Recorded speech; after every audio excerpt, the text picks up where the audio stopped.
অবশেষে আমার মেয়েও এই খেলাটা খেলে নিল। না কি যে অবস্থা, কিন্তু দুঃখের বিষয়ে ও ব্যর্থ হয়েছে।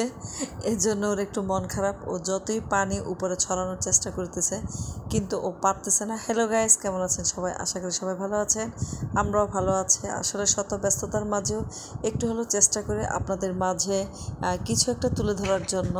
তাই কি বলবো যে সারাদিন স্কুল থেকে এসে ছোটোখাটো একটা ব্লগ আপনাদের সাথে শেয়ার করলাম। আমার মেয়ের চেষ্টাটা ও অনেক দিন ধরে এটা করতে চাচ্ছে, কিন্তু আসলে আমি সময় পাচ্ছি না।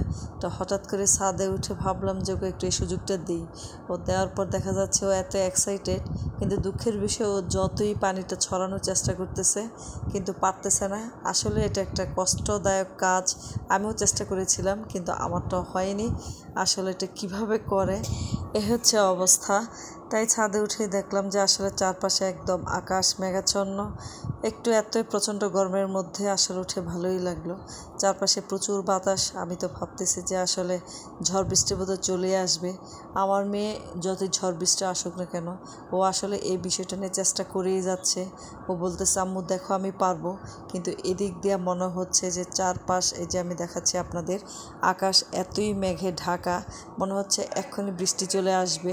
কিন্তু এত ঝড় বাতাসের মধ্যেও আপনার কোনো বৃষ্টি নেই, বৃষ্টির ছিটেফোঁটো কিছুই নেই। তবে একটু শান্তি পাওয়া গিয়েছে যে চারপাশে আসলে বাতাস ছিল। আমার বাসার ছাদ থেকে আসলে ভিউটা দেখা যায়, খুবই সুন্দর। আমি প্রায়ই আসলে আপনাদের সাথে এটা শেয়ার করার চেষ্টা করি।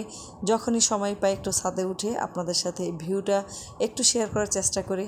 মানে এতই প্রাকৃতিক সৌন্দর্য, প্রাকৃতিক দৃশ্য। আমার এই ব্লগটা যদি ভালো লেগে থাকে অবশ্যই সবাই সাবস্ক্রাইব করবেন। ধন্যবাদ সবাইকে।